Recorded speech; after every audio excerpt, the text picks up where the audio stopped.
Hi readers! This week we're going to focus on something very important when we are reading called self-monitoring, which means that we are making sure that when we're reading, we're checking our reading and we are asking ourselves 3 questions when we read. Does it make sense? Does it sound right with a picture of an ear? Does it look right? Okay, so your job as a reader is not just to read the story, but to be listening to yourself reading, making sure that your reading makes sense, that your reading sounds right, and that your reading looks right. So this way, your brain knows what you're reading about. Okay, so I'm going to show you using a story today, how I self-monitor when I read. And the story that I chose for us to read today is called Sarah and the Barking Dog. So I want you to watch me, pay attention to my reading, making sure it makes sense, it sounds right, and it looks right. Okay, so Sarah and the Barking Dog. You can see that scary dog up against that white fence, right?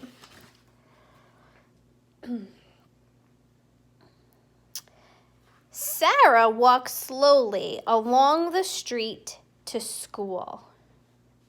Then I said, wait a minute, along the street to school? Well, that makes sense, but that starts with a p and ends with a th chunk.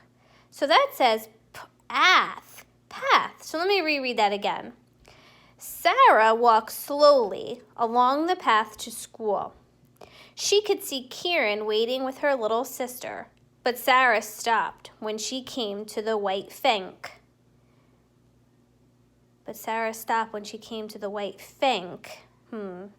That doesn't make sense, does it? So let me look at the picture and see what's happening.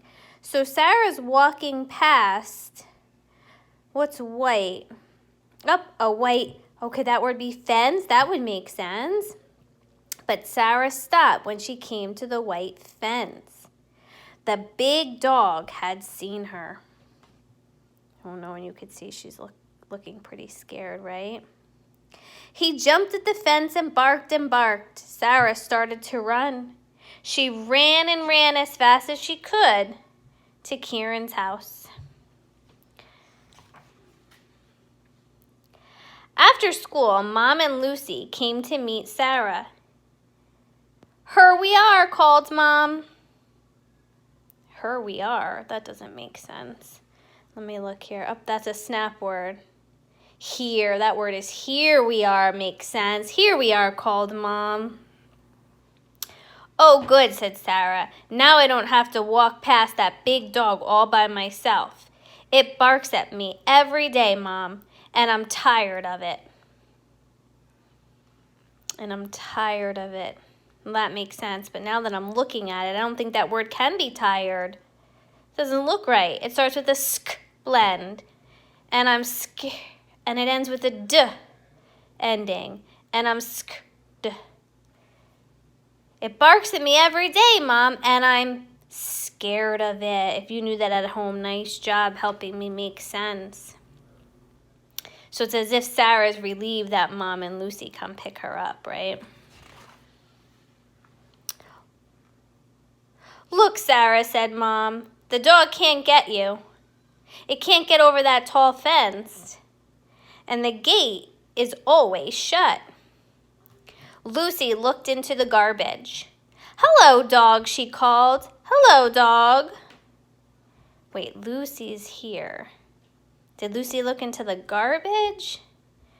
Let me see. It starts like gar. Oh, I got my B and my D confused here.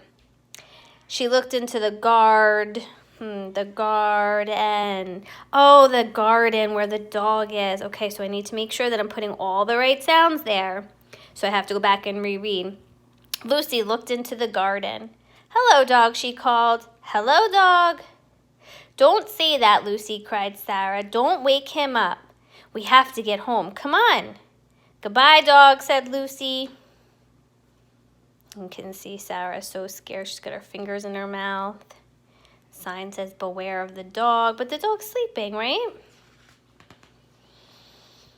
The next morning, Sarah tiptoed. You could see she tiptoed nice and quiet on her tiptoes past the white fence but the dog saw her. Grr, grr, he went. He ran to the gate and jumped up. Oh, he looks scary. Woof, woof, woof, he barked, and the gate rattled. Sarah ran and ran to Kieran's house. Her legs were still shaking as she walked into the school. Wait a minute. Her legs were still shaking? That doesn't sound right, does it? Well, I know she's scared, so let me try my vowel the other way. Instead of sha, let me do shay. Shaking. Her legs were still shaking as she walked into the school. That makes sense. And she's so scared, her legs were shaking.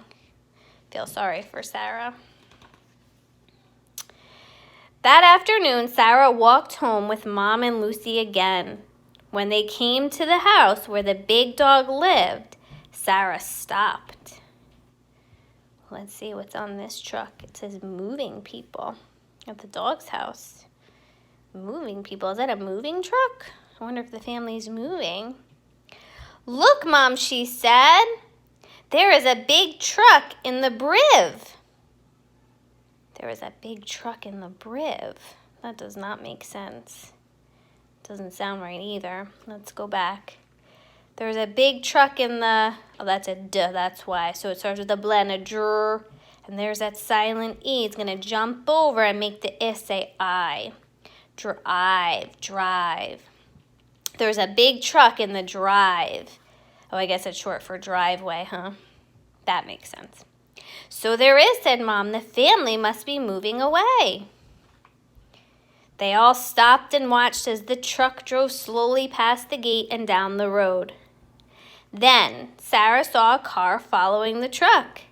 Sitting up in the back of the car was the big dog. Lucy waved, "Hello, dog," she said. Oh, look at Sarah's not so scared anymore. She looks relieved and happy. I bet you would be too if you were that scared of the dog. Sarah watched the car as it drove away down the road. "Goodbye, dog," called Lucy. Look how happy Sarah is here. "Goodbye, dog," lagged Sarah. "Goodbye forever." "Goodbye, dog," lagged Sarah. Doesn't make sense and it doesn't sound right. Let's see. What would make sense here? "Goodbye, dog, If I look at the picture, well, I'm sure she laughed because she's so happy, right? So I think that word could be laugh. Let's see if it makes sense. "Goodbye, dog," laughed Sarah. "Goodbye forever." Then she skipped past the white fence and all the way home. Oh, she's skipping. I'm sure she's happy. You know, sometimes when I'm really happy, I skip, and you could see her face. She looks very calm and happy to be walking to school now, right? Okay, readers. So I just want to remind you of your very important job this week, and actually all the time when you're reading, that your job is not just to read the words, but it's to also listen to yourself when you're reading, making sure that your reading makes sense. So ask yourself, does it make sense? Does it sound right? Does it look right?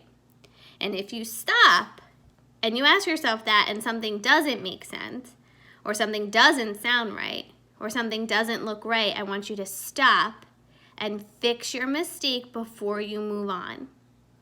Okay, and this is going to help you better understand the stories that you're reading. So whether you're reading on Raz Kids or Headsprout or a book off of your bookshelf, I want you to keep these 3 questions in mind when you're reading.